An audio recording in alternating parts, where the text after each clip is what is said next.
Witajcie! To już ostatni odcinek naszej przygody po Alasce. Dziś zabiorę Was do malowniczego miasteczka Ketchikan. Znane jako stolica łososia Alaski, słynie z doskonałych warunków do wędkowania oraz bogatej kultury rdzennych plemion Tlingit, których piękne totemy zdobią miasto. Ketchikan to także miejsce, gdzie można odkryć surową przyrodę i wspaniałe krajobrazy Alaski. Gotowi na ostatnią przygodę na północnym krańcu świata?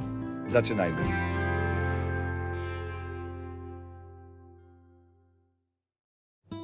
Siemanko! Hej! Pozdrawiam serdecznie przy naszym ostatnim zejściu ze statku. Jesteśmy w miejscowości Ketchikan, które jest nazywane pierwszym miastem Alaski. Ale nie ze względu na to, że powstało jako pierwsze, tylko jest pierwszym miastem wjazdowym właśnie na tą część Alaski. I tak go nazywają. Jest światowym królestwem łososia, także na pewno sobie tu też przekosimy pysznego łososia. I mamy tutaj w sumie praktycznie parę godzin. Dość późno tu przypłynęliśmy, ale w tym odcinku będą w sumie 2 dni. Także zobaczycie to miasto, a także przepiękny pasaż, który jest uważany za najpiękniejsze miasto, najpiękniejsze miejsce na świecie pod względem natury. Także powiem Wam szczerze, że nie wiem, czy coś nas bardziej zaskoczy niż to, co widzieliśmy 2 dni temu, ale jeśli tak jest nazywane najpiękniejszym miastem, to już się nie mogę doczekać. Miejscem, nie miastem. Chodzi Ci o najpiękniejsze miejsce na Alasce, tak? Na świecie? Że na świecie? No tak było napisane na internecie. Wiesz, no ciężko powiedzieć, co jest. I zależy, kto jak ocenia. No właśnie. Także zobaczymy jutro i Wy też zobaczycie. O, jeszcze jedna rzecz, którą Wam muszę powiedzieć. Z czego słynie to miasto? Z tego, że są tutaj najpiękniejsze podobno totemy. Ze wszystkich tych, które widzieliśmy. A powiem Wam, że to będzie niełatwe zadanie, żeby zobaczyć to najpiękniejsze, bo widzieliśmy już naprawdę bardzo, bardzo piękne. Jedziemy szkolnym autobusem! Ale czadzior! Zawsze chciałem się takim przejechać w Stanach. Właśnie, jak muszę siedzieć. To jest autobus dla dzieci. Nie idzie dość prosto, nie ma szans.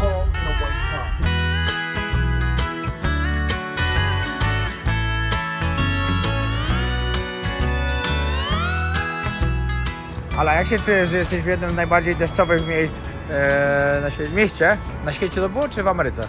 W Ameryce. W Ameryce. Ale no, mieliśmy naprawdę farta, a masz taką uwaloną kamerę, że szok. Wcale nie. Tak? Tak. Troszkę. Dobra, patrzcie, jesteśmy jednym z najbardziej deszczowym, gdzie pada o 300% więcej deszczu niż w innych miastach. Tereu, słoneczko. Tylko my możemy mieć takiego farta. Dokładnie tak.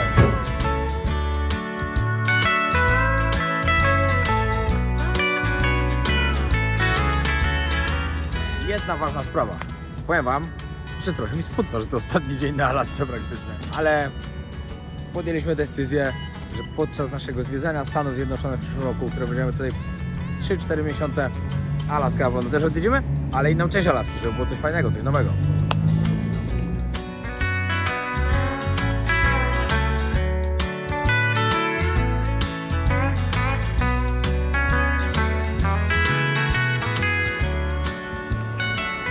Fajnie porobione. Restauracje. Zaraz musimy do jakiejś wejść, na klatkę oczywiście. Powiem Wam, że jesteśmy już od tygodnia w Ameryce, a jetlag jest cały czas. Cały czas, no. Normalnie? O której? O 19. O 19, no. Stałaś o 7 chyba, tak?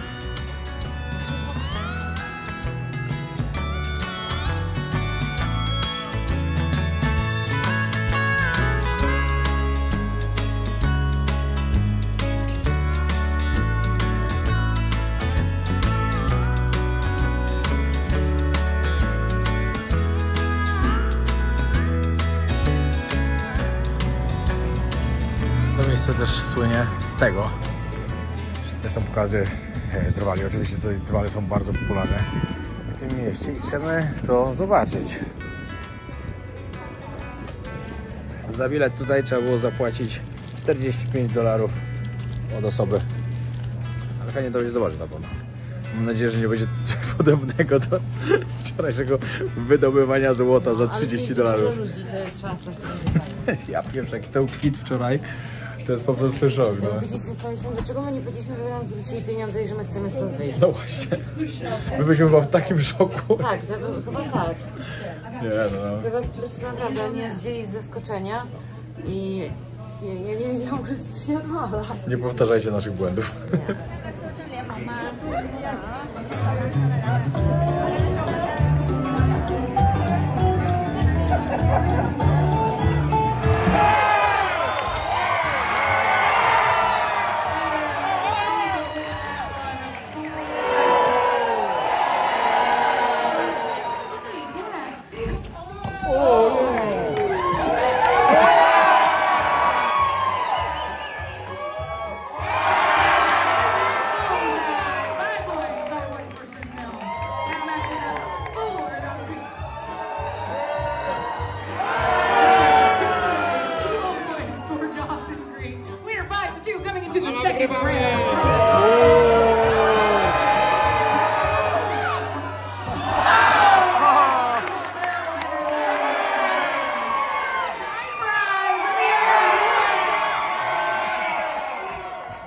Ala, sądziłaś, że będzie cię to tak ekscytowało? Zarobiste, to jest świetna atrakcja. Polecam bardzo, naprawdę. Totalnie, totalnie. Rekomendacja.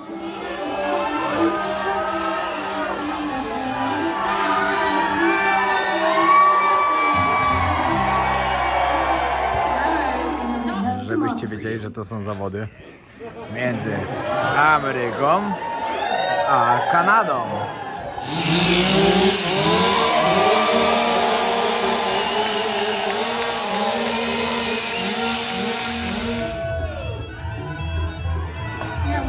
Because the other one looks like Dawes Creek is in the lead. Coming up, they climb up. Dawson Creek winning that one. All right.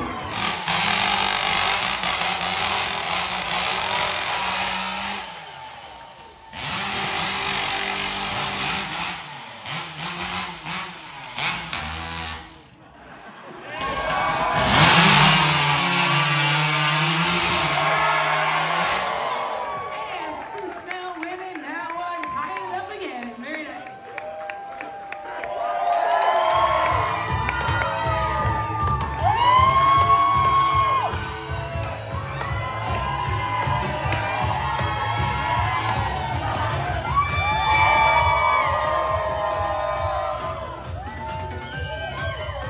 All right, who's in that turn movers? Teraz muszę agresywnie wciągnąć na górę. You got second Wiecie, place. co jest w tym fajnego, że to jest śmiesznie robione wszystko. All right, now Dawson Creek. Fajnie to podkręcają. I- Teraz ma coś wycinać z tego drewna.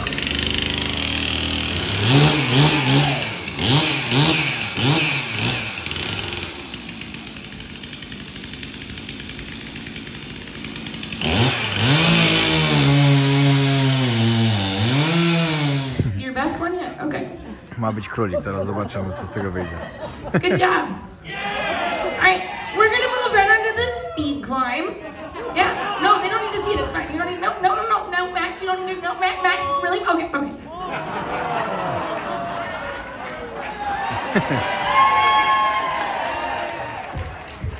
No. Don't like that. Okay.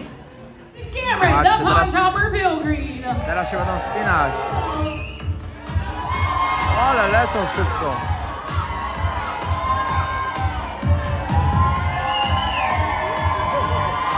All right, and Cameron Pilgrim winning that one for y'all just on here today. And they both did a great job. Let's hear from both of them.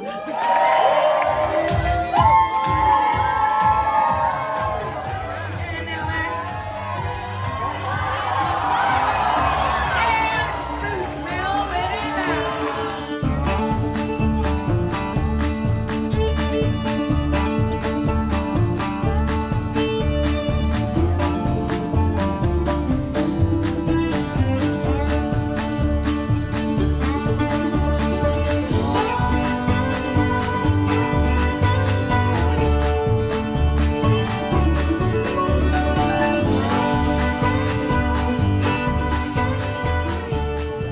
Tutaj jest Fish House, Kicikan. Idziemy tutaj? Tak, jak ktoś będzie w Kicikan, obowiązkowo na tą atrakcję. No, Serio. totalnie. Ja daję 10 na 10. 10 na 10. No. Super to było, naprawdę było to super. Mega śmiesznie, fajnie, po prostu rewelacja. No i fajnie cały czas publiczność podbudża i tak, żeby się, wiecie, bawiła dobrze i naprawdę to działało, naprawdę świetnie to działało. No a teraz idziemy do Fish House Ketchikan zjeść sobie łososia w królestwie łososia. Teraz tutaj w kolejce, przyszedłem zobaczyć jeszcze jakieś widoczki tutaj. Kto był, ten wie, a kto nie był, to myślę, że po naszych filmach parę osób zdecyduje się wybrać na Alaskę. Stać w kolejce. Skoro jest kolejka i w środku pełno, to znaczy, że jedzenie musi być tutaj przepyszne. Można, tam jest cała sala. To jest taka kolejka. Stolików nie ma wolnych. Powiem wam tak. To za $45 w porównaniu do naszej atrakcji wczoraj, czy poszukiwanie złota za 30, to naprawdę drugi raz bym poszedł szukać złota. To był taki wał, że po prostu szok, nie? A to było świetne, naprawdę było świetne. I to o trzeciej. O trzeciej była ostatnia, a które wcześniej to nie wiadomo. O trzeciej ostatnia była, no później już nie ma. No i tak, taka porcja z 3 kawałkami łososia pięknego, różowego, $23. Kawka 1,5, ale ta kawa tutaj jest, w ogóle w Ameryce mi kawa nie smakuje. Muszę zawsze robić double espresso, bo tej kawy to są szkoda gadać. Ale na frytkę jest taka pyszna posypka, że zastanawiałem właśnie, co to jest. Przepyszne są. Ale bardzo spoko. No, idziemy teraz zobaczyć na Creek Street. Najbardziej kolorowa ulica tutaj. Z takimi właśnie domkami. Skąd w ogóle wzięła się nazwa tej miejscowości? Ketchikan? Nazwy rzeki. Ale jak się czujesz z tym, że cię wziąłem na Red Street? Spoko, nie mam z tym problemu. Musicie wiedzieć, że ten Creek Street to kiedyś to po prostu Mieszkały tutaj same domy rozpusty, że tak można powiedzieć. Same dziewczyny tu pracowały, każda miała dom i zarabiały pieniądze. Ale do lat 50., kiedy wprowadzili tutaj prohibicję w Stanach Zjednoczonych, wtedy ich interes upadł. Tak to się stało. Chodźcie przez spacerują. Creek Street.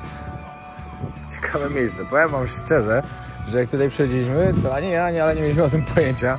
Dopiero tutaj przeczytałem na jednym z budynków Dolly's House, że można sobie tutaj zrobić wycieczkę po historycznej Red Light Tour. Closing out, zamknięte. Ale urocza kobita. Złote zęby miała? Czy takie brudne? tak zrobione, ale to jest jej zdjęcie później. No bo niektóre tutaj żyły aż do śmierci. A, to co można ten dom pozwiedzać. Zadyszkę.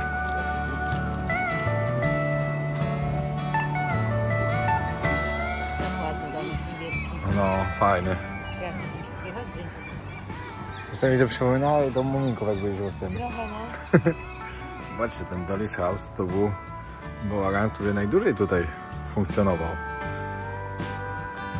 Do 1940 roku.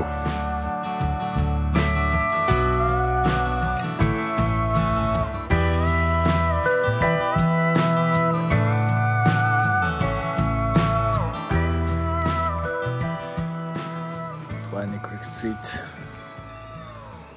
No i tutaj w każdym domku coś się działo. Teraz oczywiście był przerabiany, to na różne sklepy, restauracja, bo muzeum. No ale wiele, wiele lat temu tak nie było. Przychodzili tutaj faceci odwiedzać panie. Ze smakami Alaski. Jak widziałem.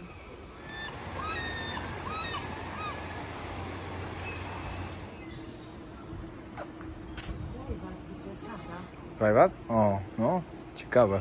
Do góry ktoś sobie zrobił windę taką, żeby wyjeżdżać. Każdy dzień praktycznie na Alasce nas czymś zaskoczył. Naprawdę. No może jeden był nudny, ale poza tym to każdy naprawdę był Na szczęście znakomity. to było na początku i nam się wtedy i tak wydawało, że jest super. No, całe szczęście.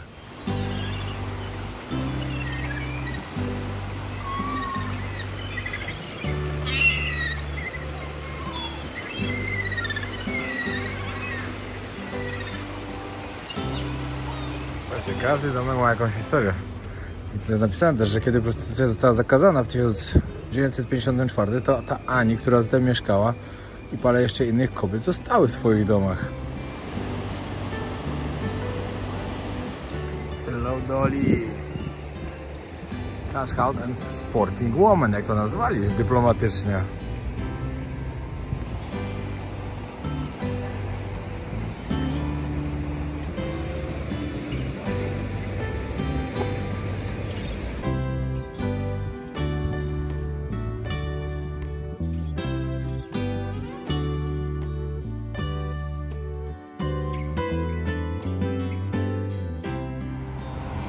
No i wracamy już.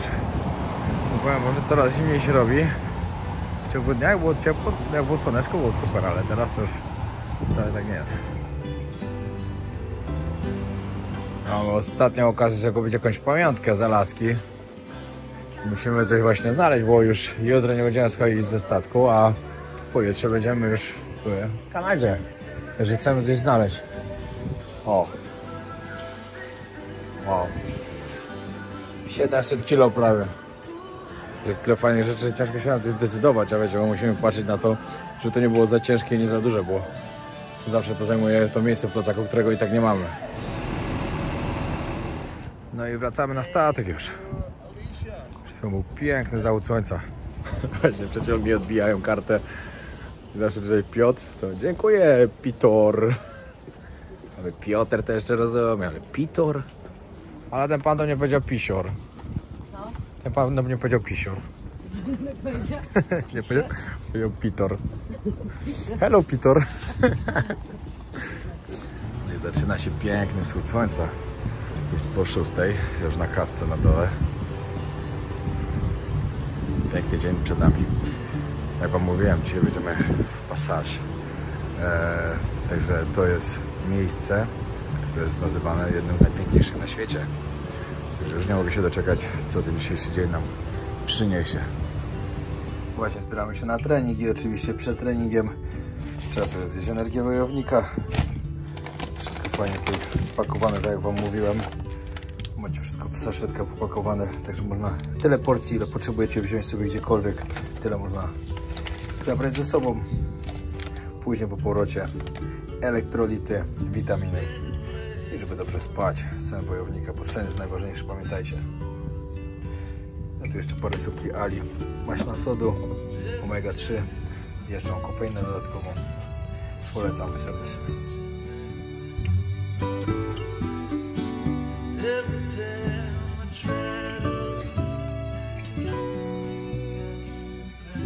Dzisiaj na obiad meksykański styl. Chyba wyczuli, że lecimy do Meksyku za parę dni. Patrzcie, jakie ładne takoski. Naprawdę ciekawie to dzisiaj zrobili. Co do jedzenia na statku? O, te quesadilla, warzywka. Takosy też. Nieźle, naprawdę nieźle.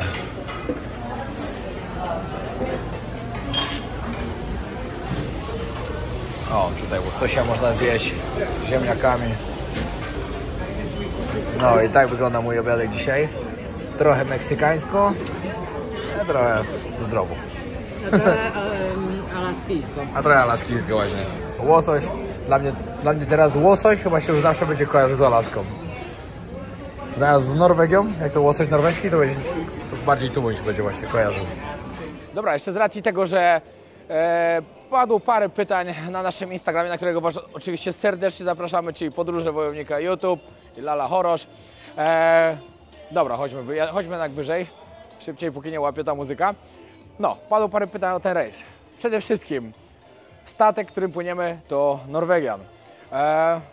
Jak go oceniamy na tle? Ja byłem w sumie na 4 jeszcze innych, albo 5 i szczerze powiem, że tak. Statek jak statek, oczywiście to jest rejs zimny, także baseny wcale nie muszą być jakieś super i tak dalej, bo i tak prawie nikt z nich nie korzysta. Co do jedzenia, jedzenie na przykład mi bardzo smakowało, także nie mogę na pewno powiedzieć nic złego co do jedzenia. Obsługa bardzo miła, nawet jak mieliśmy tutaj problemy z dronem, nie chcieli mi go oddać, no to naprawdę była lekka batalia, ale później pan powiedział, dobra, nie ma problemu, i też szef ochrony dał nam codziennie, później się z nami wita i tak dalej. Dzisiaj nawet z nim pogadaliśmy, powiedział, że jest z Karbali? Karbali, India? Karali. Kerala. Kerala? Z Kerali, z Karbali. A Karbala to była w Afganistanie. Z Kerali, sorry. Nie wiem, skąd mi się Karbala wzięła w głowie. No, z Kerali i powiedział, że jak tylko będziemy, to żeby od razu mu dawać znać. Naprawdę bardzo miły człowiek. No i to było na pewno tak. Co do ceny, jaką zapłaciliśmy za ten rejs, bo to też dobrze warto powiedzieć. Oczywiście ten rejs to był prezent od Ali. Bo jakie można lepszy dać prezent podróżnikowi niż jakąś podróż? No moim zdaniem trafione w 11 nawet, nie w 10, bo był idealny. Jak Ala mi powiedziała to, że płyniemy na Alaskę, to byłem po prostu zachwycony.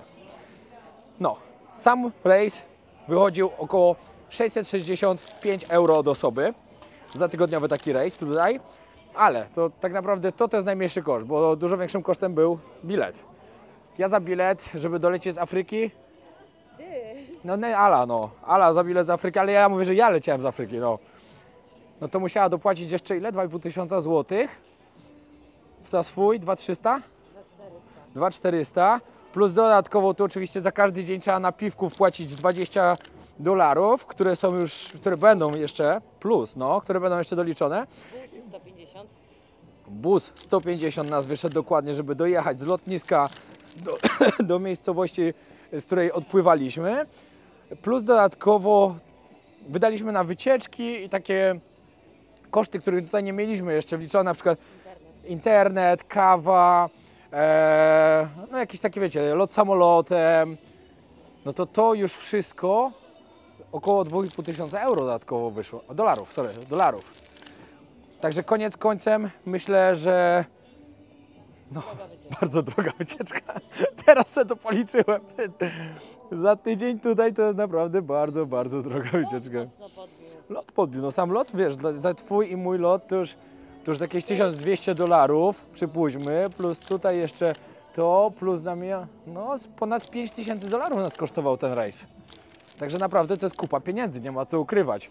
Ale czy było warto? Jasne, że tak. Bardzo było warto. Alaska jest jednym z najpiękniejszych miejsc, jakie widziałem na świecie, ale oczywiście też. I naprawdę myślę, że bardzo długo to się będzie utrzymywało w skali. Bo czytałem taki fajny tekst, że ktoś napisał, że jeśli chcesz zwiedzać świat, nie jedź najpierw na Alaskę, bo później nie zobaczysz nic ładniejszego. I powiem wam, że dużo może być w tym naprawdę takiej szczerej prawdy. Ja uważam, że są też ładniejsze miejsca jeszcze, ale na Alasce też dużo widzieliśmy. Zobaczymy, jak pozwiedzamy jeszcze więcej w przyszłym roku. Ale Islandia, no ale w ogóle samo Peru też, Pakistan, Jestem ciekawa właśnie Islandii, bo takie zimowe kierunki to Islandia chyba też jest mocno. No tak, no. Ale powiem wam tak, no Alaska jest na pewno jednym z najpiękniejszych miejsc na świecie i to trzeba przyznać. Zdecydowanie. You got me acting out, you. Oh, tenderness is out the window. Nie wiem, czy widzicie, bo tak wieje okropnie, że nie wiem, czy tu wystoję, ale są 3 tęcze naraz. Nigdy w życiu takiego czegoś nie widziałem.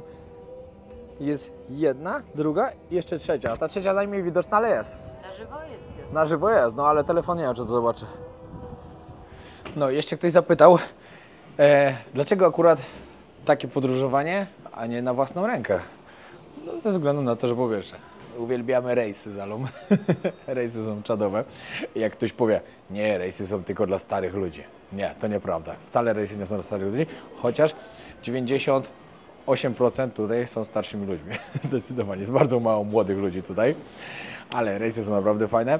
Za niedługo będziemy płynąć na nasz 4. czy 5. wspólny rejs. 5. wspólny rejs, a mój ogólnie 6., ale 5. wspólny rejs. No bo po prostu to lubimy. I dodatkowo jeszcze, tutaj przez tydzień mieliśmy zapewnioną trasę, fajne zwiedzanie, dopływamy do Kanady, czyli naprawdę wszystko fajnie się układa po drodze. Tak jakbyśmy chcieli na własną rękę podróżować, to wynajęcie samego samochodu, wszystkie noclegi i tak dalej. Teraz nie możemy spać nigdzie na zewnątrz ze względu na to, że jest zimno już. Do niektórych miejsc nie dostaniesz się A do których miejsc się tam nie dostaniesz? No, nawet do stolicy, tutaj do Juneau, byśmy nie dojechali samochodem, a tam było naprawdę bardzo fajnie. W ogóle tam mieliśmy lot przecież nasz świetny, który był, moim zdaniem, było to najlepsza rzecz podczas całego rejsu, ten samolot. I jeśli ktoś z Was będzie tutaj takie coś zastanawiał się, czy to warto zrobić, bardzo warto. To było tak niesamowite, że po prostu szok. To ja jeszcze tylko dodam, że ten program jest na tyle dobry, że nie warto jest na własną rękę, znaczy nie wiem, chyba że ktoś naprawdę jest świetny w wyszukiwaniu takich rzeczy, bo za taką cenę nie ma szans się spiąć w budżecie z tym, co my tutaj zobaczyliśmy. Plan był rewelacyjny. Plan był rewelacyjny i dodatkowo jeszcze, no teraz to nie jest ta pogoda, żeby sobie podróżować, wiecie, i spać nie wiem, na dziku gdzieś albo coś, no wszędzie byście musieli spać w hotelu. Już jest naprawdę wieczorem, jest bardzo zimno, nie dalibyście rady w samochodzie sobie spać. Albo w jakimś namiocie, albo coś, no chyba, no dobra, może byście dali, jak jesteście hardkorami, ale to już nie byłoby takiej przyjemności z tego wszystkiego. A myślę, że hotele na Alasce są na pewno okropnie drogie. Bo tutaj ogólnie na Alasce wszystko było drogie. Także jest jak jest. Trzeba sprecyzować to, bo to jest naprawdę bardzo ważne. Teraz zrobiliśmy z Alą burzę mózgów i tak wyszło jak wyszło.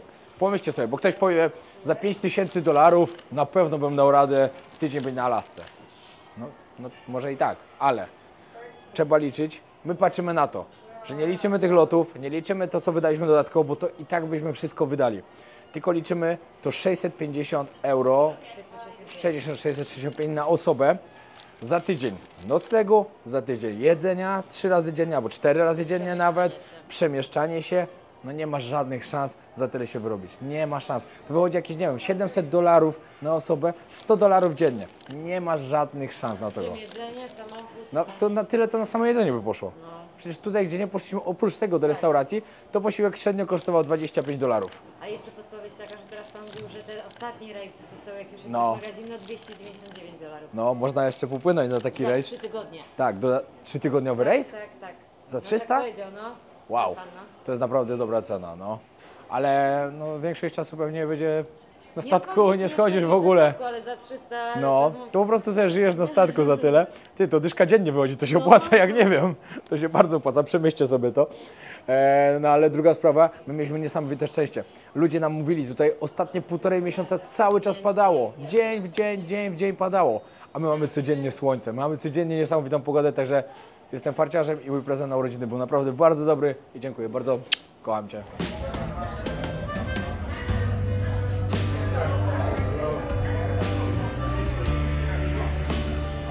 Co to jest?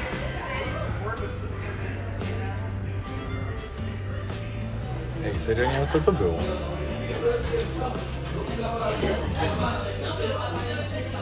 Muszę zapytać Ani, albo zapytać kogoś, co to mogło być. Ale ciekawe, no. Co chwilę się coś pokazuje tu w wodzie.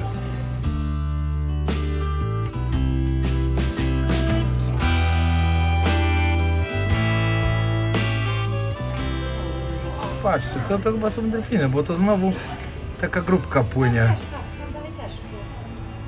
Co jest?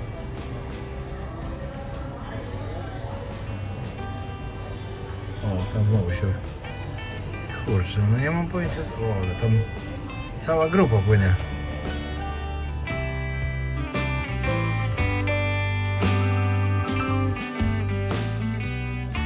Znowu chyba słabo słyszeliśmy, co się dzieje na statku, bo wszyscy ludzie gdzieś poszli.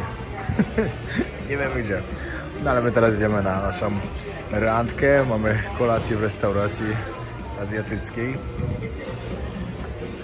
Na zakończenie naszego rejsu.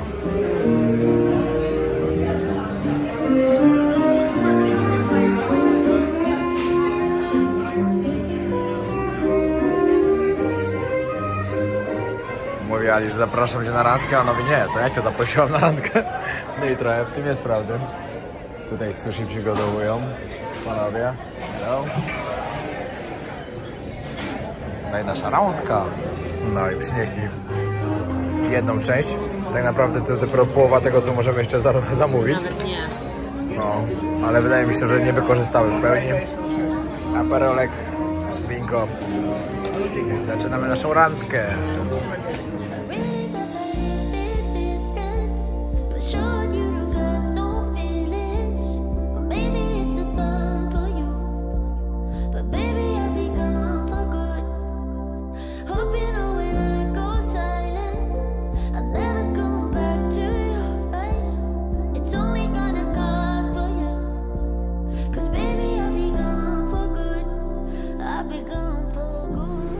No i jesteśmy w Kanadzie. Właśnie dopłynęliśmy do Vancouver.